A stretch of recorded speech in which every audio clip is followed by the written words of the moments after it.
Manhã Cidade Política.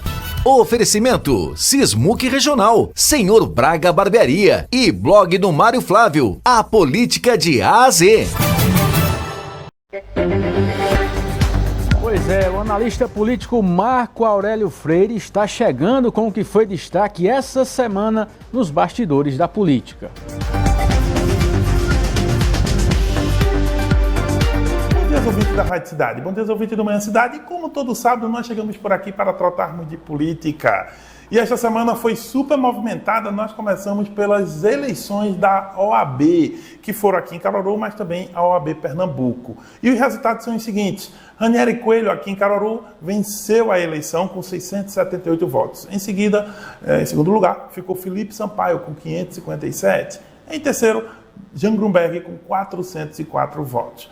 Na estadual, quem venceu foi Ingrid Zanella. Ela teve mais de 11 mil votos. E um detalhe, será a primeira mulher a ocupar o cargo de presidente da OAB em 90 anos de história, um pouco mais, inclusive. Também, em segundo lugar, Almir Reis, com mais de 10 mil votos. E, em terceiro lugar, o Fernando Júnior, que é aqui de Caruaru, com cerca de 1.300 votos. Olha, a situação é a seguinte, Ranieri venceu aqui, mas no estado ele é a oposição, já que Fernando Júnior não conseguiu chegar. No caso de Felipe Sampaio, perdeu em Caruaru, mas Ingrid Zanella vencendo no estado é o mesmo grupo. E no caso de Almir Reis e Jean Grunberg, continuarão na oposição, tanto na OAB Pernambuco quanto aqui na OAB Caruaru. Foram eleições importantes, muito acirradas, que trouxeram um debate amplo e, inclusive, envolveu mais do que a própria OAB diretamente. Acabou também envolvendo a sociedade civil como um todo. Eles fizeram entrevistas em rádios, inclusive debate aqui na Rádio Cidade. Então, foi uma eleição que foi bem acompanhada e bastante disputada também.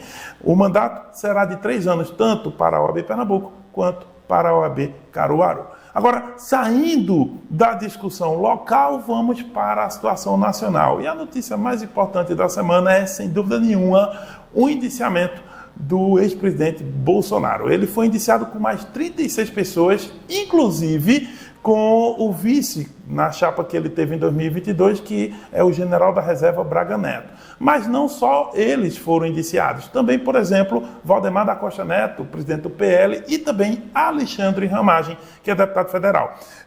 Esse grupo de 37 pessoas indiciadas tem entre eles um pouco mais aí, cerca de 20 militares, ou seja, é um grupo bem específico. A Polícia Federal concluiu o inquérito, e esse inquérito diz o seguinte, que encontrou indícios de crimes, por exemplo, entre eles o crime de tentativa de abolição do Estado Democrático de Direito. Inclusive, é a primeira vez que um ex-presidente do Brasil é indiciado, enfim, por um crime contra a democracia. Um detalhe é que é o seguinte, nesse momento, Bolsonaro já é réu, é condenado? Muito pelo contrário. Claro que não. Não é assim que funcionam os processos judiciais. No caso, o que a polícia fez, como eu disse, foi fazer um inquérito policial e encontrar indícios segundo suas investigações. Mas na fase policial do inquérito não há contraditório. O que nós estamos falando é de uma investigação policial. Agora, a polícia encaminha o processo, aliás, o inquérito para o STF.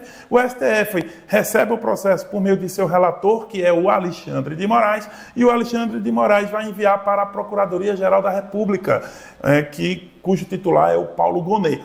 Paulo Gonet vai, ao receber esse inquérito, vai poder fazer 3 coisas. Ele pode arquivar o processo. 2, pode pedir diligências, novas investigações, inclusive contra outros crimes, enfim, ou outras pessoas aí na investigação. E, em terceiro lugar, ele pode realmente encaminhar esse inquérito para denúncia. E aí, se ele oferecer denúncia, volta ao STF, que tem que votar se aceita ou não aceita a denúncia, né, da Procuradoria-Geral da República. E aí, se aceitar, aí sim, tornar-se-ão réus todos esses indiciados aí, conforme a denúncia. E aí começa o processo judicial. Na fase de processo, nós teremos contraditório e ampla defesa. Obviamente, as defesas dos indiciados, hoje, que se tornariam réus nesse exemplo, poderiam aí discutir, trazer suas versões do caso,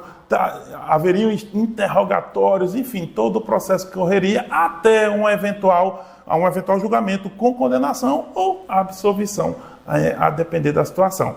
Esse é o caminho. Agora, isso é o jurídico, o tempo jurídico. O tempo político é outro.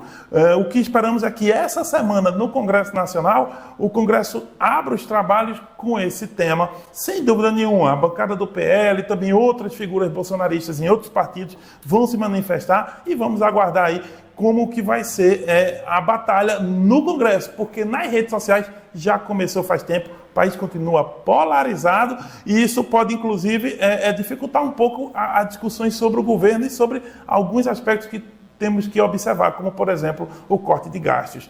Mas isso é a polarização que temos hoje. Segunda-feira eu volto com mais comentários, se Deus quiser.